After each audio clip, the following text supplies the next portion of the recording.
मैं अविनाश कुमार फ्रॉम हाजीपुर। आप देख रहे हैं न्यूज़ आज तक। एक न्यूज़ आज तक में आपका स्वागत है। अभी जब पटना में है, पटने में गांधी मैदान में आए हुए हैं। यहाँ पे जो आज माननीय सम्राट चौधरी जी, हमारे जो मुख्यमंत्री जो नए बने हैं, यहाँ पे आज शपथ ग्रहण था जो हो चुका है। और हमारे माननीय पीएम नरेंद्र मोदी जी आए हुए थे, अमित शाह जी भी आए हुए थे। और चलिए इसके बारे में जानकारी लेते हैं और पूछते हैं हमारे ग्रामीण जनता से, पब्लिक से पूछते हैं। सबसे पहले आपका नाम क्या होगा? विकास कुमार। विकास का नाम हुआ। तो आप यहाँ आकर यहाँ पे क्या क्या आप देखे? हमने तो सबसे पहले आए इस नए मंत्रिमंडल की शपथ ग्रहण में, और तमाम जो नए नए मंत्रिमंडल, जो पुराने भी मंत्री थे, कुछ नए लोगों को भी मौका मिला इस बार। और बिहार के जो नए मुख्यमंत्री बने हैं सम्राट चौधरी, उनके मंत्रिमंडल में काम करने का उन लोग को मौका मिलेगा। इसके लिए सभी मंत्रिमंडल को और मुख्यमंत्री जी को भी बहुत बहुत बधाई और शुभकामनाएं। आप बिहार को अच्छे से डेवलप करिए, बिहार को आगे लेके जाइए। शिक्षा के बारे में आप क्या बोलिएगा? जैसे बिहार में शिक्षा के बारे में आप क्या बोलिएगा, शिक्षा और रोजगार के बारे में? हाँ, देखिए, बिहार का जो सबसे अगर बड़ा मुद्दा है तो वो शिक्षा है, स्वास्थ्य है, रोजगार है। जिस तरह से 2025 के विधानसभा चुनाव में नीतीश कुमार और सम्राट चौधरी ने हर एक मंचों पे, हर एक विधानसभा में जा के चुनाव प्रचार के दौरान उन्होंने कहा कि अगर 25 से 30 अगर हमें मौका मिलता है तो हम 1 करोड़ लोगों को रोजगार और नौकरी देने का काम करेंगे। मतलब यानी कि गवर्नमेंट जॉब और प्राइवेट सेक्टर में जॉब मिला करके 1 करोड़ देने का उन्होंने वादा किया था। तो अगर उन्हें कमिटमेंट किए हैं तो कहीं ना कहीं अगर वो रोजगार दे देते हैं तो अपने वादे पे वो खरे उतरते हैं। और सबसे बड़ी बात होगा, बिहार में मेन पावर जो है वो सबसे बड़ा आबादी है। और बिहार के जो बच्चे हैं, बहुत बच्चे पढ़ाई लिखाई करके कोई नौकरी की तलाश में है, तो कोई अपने स्किल के अनुसार वो जॉब ढूंढ रहे हैं। प्राइवेट सेक्टर में भी जॉब मिले कि हम आगे अपनी जीविका को आगे बढ़ा पाए, अपने परिवार को आगे बढ़ाने का काम करेंगे। तो सबसे बड़ा मुद्दा अगर बिहार में तो वो रोजगार का है। तो अगर हम जिस तरह से उन्होंने चुनावी हलफनामे में जी के साथ और नीतीश कुमार ने जिस तरह से बिहार का विकास किए और आगे बढ़ाए, बिहार को एक गड्ढे से बिहार को समतल बनाया और बिहार को आगे बढ़ाने का काम किया। और 20 साल के काल में उन्होंने 20 लाख लोगों को सरकारी नौकरी देने का काम किया। ये काबिले तारीफ है। और यहाँ पटना में देख रहे हैं, पटना में जेपी पथ हो, मरीन ड्राइव हो, डबल डेकर पुल हो, रोड हो। आप हम लोग बेगूसराय से आते हैं, बेगूसराय से लेकर के पटना तक जो 4 लाइन का रोड है, यानी कि बिहार के कोने कोने में रोड, बिजली, पानी, ये नीतीश कुमार ने पहुंचा दिया। स्कूल का भी कुछ न कुछ व्यवस्था उन्होंने करवा दिया। शिक्षकों को भी सबसे बड़ी अगर बहाली आई है पूरे देश भर में, तो वो टीआरई 1, टीआरई 2, टीआरई 3 के जरिए बिहार में शिक्षकों का बहाली हुआ है। और टीआरई 4 भी आने की संभावना है। हम उम्मीद करेंगे सम्राट चौधरी जी से कि आपने टीआरई 4, टीआरई 5 का भी वादा किए हैं। बहुत सारे लोग डीएलएड, बीएड करके वैकेंसी के इंतजार में हैं। कई बरसों से वो पटना में रह रहे हैं, या अलग अलग जिले के अलग अलग शहरों में या फिर गांव में वो लगातार तैयारी कर रहे हैं कि कब वैकेंसी आए, हम रोजगार में जाए। और अलग अलग सेक्टर, खास करके बिहार एसएससी की बात करें, बिहार एसएससी भी 2022 में भरा गया था, अभी तक उसका एग्जाम नहीं हुआ। उसका भी एग्जाम होना चाहिए और पूरा पारदर्शिता के साथ होना चाहिए, क्योंकि अभी तुरंत आपने देखा कि एडीओ का एग्जाम हुआ और परीक्षा कैंसिल हो गया। नहीं तो बोले थे सूत्रों में पता चला था कि जून में परीक्षा ले लेगा बिहार एसएससी। हाँ बिल्कुल, अगर अगर जून में परीक्षा ले लेते हैं तो बहुत अच्छी बात है। और पूरा पारदर्शिता के साथ आप जितना अधिक से अधिक आप अलग अलग विभाग में जितना भी अधिक से अधिक जॉब हो सकता है, वो आप एक कैलेंडर जारी कर दें। हर साल का, प्रत्येक साल का जो भी आप वैकेंसी आप देने का काम करते हैं, और सब एक उस समय के अनुसार, निर्धारित समय के अनुसार आप परीक्षा को लें और निष्पक्ष तरीके से परीक्षा को संपन्न करवाएं। जिससे क्या होगा, जिनके पास टैलेंट है, जिनके पास मेधा है, गरीब से गरीब स्टूडेंट भी जो पढ़ रहा है, अपने गांव में रह रहा है, अपने जीवन को, अपने इस जवानी को जो नौकरी के रूप में, एक बहुत बड़ा प्रयास के रूप में वो अपने जीवन को दांव पे लगा रहा, तो वो उसको इस बहाने उनको सफलता मिलेगा। और सबसे बड़ी बात है कि हाँ, हम लोग शिक्षा से जुड़े हुए हैं कि अभी शिक्षक का बहाली हो गया, स्कूल कॉलेज भी खोल दिए गए हैं। और हमने देखा कि हायर एजुकेशन में, डिग्री कॉलेज में और पीजी कॉलेज में अभी तक प्रोफेसर की बहाली नहीं हो पाया। आप देखिएगा तो एक डिपार्टमेंट में, फिजिक्स हो, केमिस्ट्री हो, बायोलॉजी, जितने भी डिपार्टमेंट्स हैं, एक आपको एचओडी मिलेंगे, वो भी 1994-93 का जो बहाली हुआ, या फिर अभी 2020 में जो बहाली हुआ, बस एक एचओडी है, बाकी सब गेस्ट टीचर हैं। तो उनको परीक्षा के जरिए या फिर इंटरव्यू के जरिए एक पैनल के जरिए उनको बहाल किया जाए, और जो भी गेस्ट टीचर हैं, गेस्ट प्रोफेसर हैं, उनको भी परमानेंट करने का एक अवसर दिया जाए। जो अच्छे टीचर हैं, मेरिटोरियस है, जो पढ़ाना चाहते हैं, वो कुछ करना चाहते हैं अपने कलम के ताकत से, शिक्षा के ताकत से, वो बच्चों को आगे बढ़ाना चाह रहे हैं, उन शिक्षकों को भी आप, उन प्रोफेसरों को भी आप बहाल करें। और दूसरी सबसे बड़ा मुद्दा है यहाँ स्वास्थ्य का। अभी आप देख सकते हैं, अब पटना का 3 बड़े अस्पताल, आईजीएमएस है, एम्स है और पीएमसीएच है। तो हमने देखा है कि हमने पिछले दिनों एक लड़का को रोड एक्सीडेंट में हो गया, तो हमने गया था एम्स में भर्ती करवाने के लिए। तो संजोग है कि वहाँ का इतना अच्छा व्यवस्था है कि ना किसी पैरवी, ना किसी पैगाम का एक आम इंसान भी अगर वहाँ जा रहा है, तो पेशेंट को अगर सीट, वहाँ बेड खाली है, तो पेशेंट को रखा जा, एडमिट किया जा रहा है, उसका ट्रीटमेंट अच्छे से किया जा रहा है। हम चाहेंगे इसकी क्षमता को बढ़ाया जाए। जितने भी सरकारी हॉस्पिटल्स हैं, इसको मंगल बढ़ाने का पांडे काम करें। अथी मंगल पांडे आती है, स्वास्थ्य मंत्री मंगल हाँ, पांडे। बिल्कुल, मंगल पांडे स्वास्थ्य मंत्री हैं, तो हम उनसे और भी चाहेंगे कि अब तो नए मंत्रिमंडल में किनको कौन-सा मंडल मिल रहा है, वो तो 1-2 दिन के बाद ही पता चलेगा। आज जो भी शपथ ग्रहण लिए हैं, किनको कौन-सा मंत्रालय मिल रहा है। तो हम चाहेंगे सबसे अगर शिक्षा के बाद अगर सबसे बड़ा दूसरा अगर काम करना है, तो वो स्वास्थ्य पर करना है। क्योंकि कहा जाता है हेल्थ इज़ वेल्थ, हमारा स्वास्थ्य ही धन है। अगर हम स्वस्थ ही नहीं रहेंगे, तो हम कर क्या पाएँगे? तो अगर बिहार को, अगर सम्राट चौधरी जिस उम्मीद के साथ नीतीश कुमार ने सम्राट चौधरी को मुख्यमंत्री बनाने का काम किया, क्योंकि नीतीश कुमार ने इतना काम किया बिहार के लिए, शिक्षा हो, सड़क हो, स्वास्थ्य हो, रोजगार हो, नौकरी हो, खास करके लड़कियों को पढ़ने की बात हो, तो आज लड़की जो मैट्रिक कर रही है 10,000 उसको स्कॉलरशिप के रूप में मिल रहा है, इंटर कर रही है 15,000 मिल रहा है, ग्रेजुएशन कर रही है उसको 50,000 स्कॉलरशिप के रूप में मिल रहा है, नौकरी में उसको 35% आरक्षण है। बिहार पुलिस, बिहार दरोगा ही नहीं, अगर वो बीपीएससी अधिकारी भी बनते हैं, एसडीएम भी बनते हैं, डीएसपी बनते हैं, तो उनमें भी उनको 35% रिजर्वेशन है, हर एक विभाग में है। और महिलाओं को उन्होंने घर से निकालने का, अपने पैरों पे खड़ा करने का अगर काम किया, तो वो नीतीश कुमार ने किया है।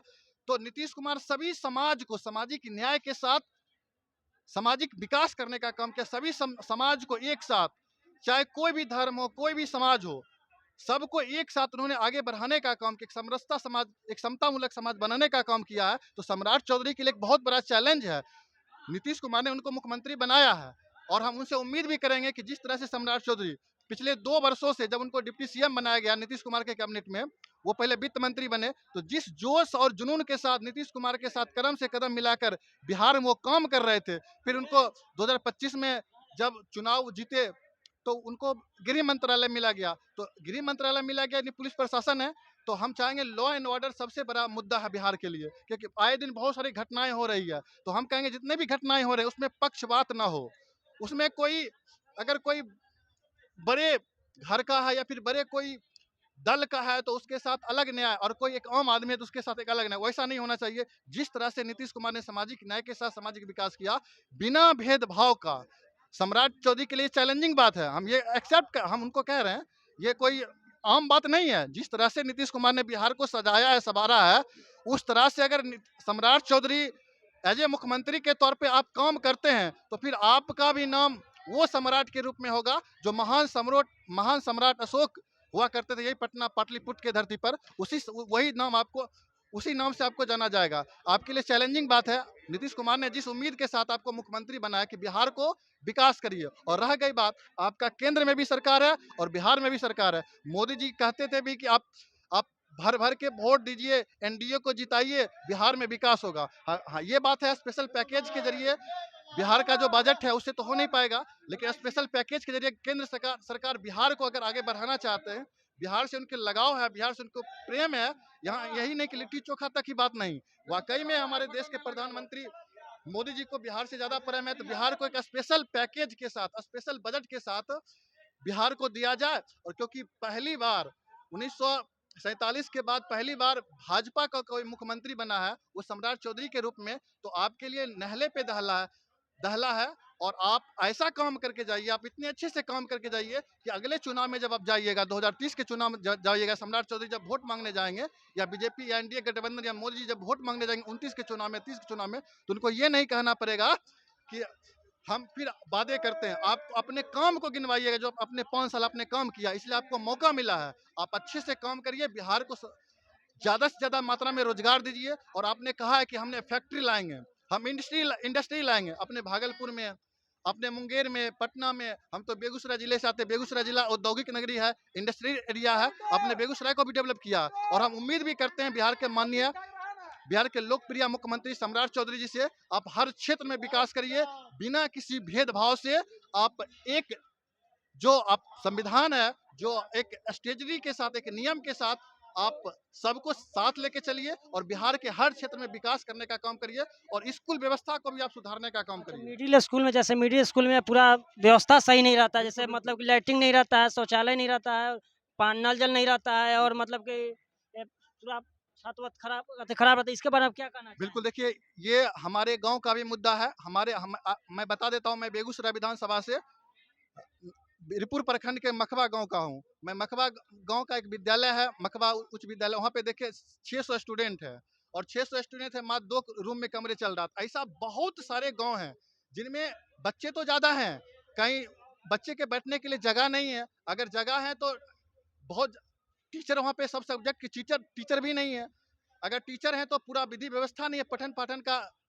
आप 10% स्कूल को छोड़ दीजिए, 10% ऐसे स्कूल हैं, मैं नाम भी गिना सकता हूँ, जो अच्छे से हाँ। काम करते हैं। बाकी 90% जो स्कूल जो चलना चाहिए, जो आप कहते हैं प्राइवेटाइजेशन, जिस नहीं, जिस नया तरह जो से शिक्षा मंत्री बनेंगे, कैबिनेट शिक्षा मंत्री बनेंगे, वो बोलिए कि उनको कार्रवाई करे। बिल्कुल देखिए आप कार्रवाई होना चाहिए, कार्रवाई तो है, कार्रवाई तो आप कार्रवाई ताकि तो एक अच्छा से दूसरी काम हो सके। जैसे कार्रवाई कि तो मतलब दूसरी कि बात है। आप शौचालय मिल उनको, सके, हाँ नल बिल्कुल, जल मिल सके, आप पानी उनको मिल सके, आप बैठने के रूम मिल सके। बिल्कुल हर व्यवस्था हर एक मूलभूत जो स्ट्रक्चर है, मूलभूत व्यवस्था है, हर बच्चे को मिलना चाहिए। वो व्यवस्था उनको मिले, पढ़ाई के साथ साथ हर एक, चाहे पानी की व्यवस्था हो, फील्ड की व्यवस्था हो, शौचालय की व्यवस्था हो, छत की व्यवस्था हो, खेल की खेल-कूद के व्यवस्था समान। हो।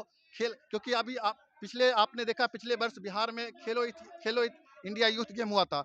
तो हम चाहेंगे कि बिहार में भी जितने भी खेल हैं, वो खेल के क्षेत्र में बढ़े। और आपका यहाँ पे नालंदा, माननीय मुख्यमंत्री बिहार के विकास पुरुष माननीय पूर्व मुख्यमंत्री नीतीश कुमार जी का जो गृह जिला है नालंदा, उसमें क्रिकेट स्टेडियम का भी उद्घाटन हुआ। हम चाहेंगे कि बिहार में जिस तरह से दिल्ली का टीम है, जिस तरह से लखनऊ का टीम है, मुंबई का टीम है, उसी तरह से पटना का भी टीम आईपीएल बने। पटना में भी एक आईपीएल का टीम बने कि जिसमें बिहार के बच्चे को क्रिकेट में, आप देखिए वैभव सूर्यवंशी को देखिए, ईशान किशन को देखिए, बहुत सारे टैलेंटेड यहाँ पे बच्चे हैं। तो पटना का भी जब आईपीएल का टीम बनेगा, बिहार में आईपीएल होना चाहिए। बिहार में भी आईपीएल होना चाहिए। जो मैदान है आपका मैनुल हक स्टेडियम है और आपका नालंदा में जो स्टेडियम है, तो हम चाहेंगे मोदी जी से आप रिक्वेस्ट करिए और पटना में भी आप अंतर्राष्ट्रीय इंटरनेशनल मैच करवाइए और आईपीएल का मैच है वो भी मैच करवाइए।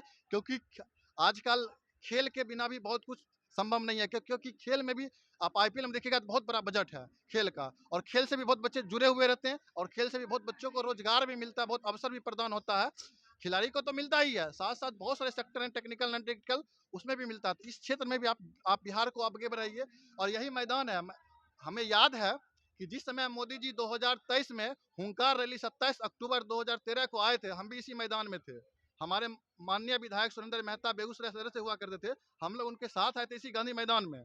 और यही मंच था, मोदी जी यहाँ से पूरा हुंकार भर रहे थे प्रधानमंत्री बनने के लिए। और देखिए 2024 का जो लोकसभा चुनाव हुआ, तो बहुमत के साथ नरेंद्र मोदी प्रधानमंत्री बने और उस समय से लगातार प्रधानमंत्री बनते आ रहे हैं। और आज वही देखिए 2026 का समय है कि आज उनको बीजेपी से मुख्यमंत्री के रूप, सम्राट चौधरी के रूप में मुख्यमंत्री बनने का मौका मिला। तो आप बिहार के लोगों ने आपके पार्टी को दिल खोल के वोट किया, दिल खोल के समर्थन किया, चाहे लोकसभा का चुनाव हो, चाहे विधानसभा का चुनाव। अभी देखिए आप 2/3 से अधिक आपको सीट है, 202 एनडीए गठबंधन में आपको सीट मिला है। तो कहीं ना कहीं जो आपको मैंडेट मिला है, जो बहुमत मिला है, वो विकास के लिए मिला है, वो रोजगार के लिए मिला है।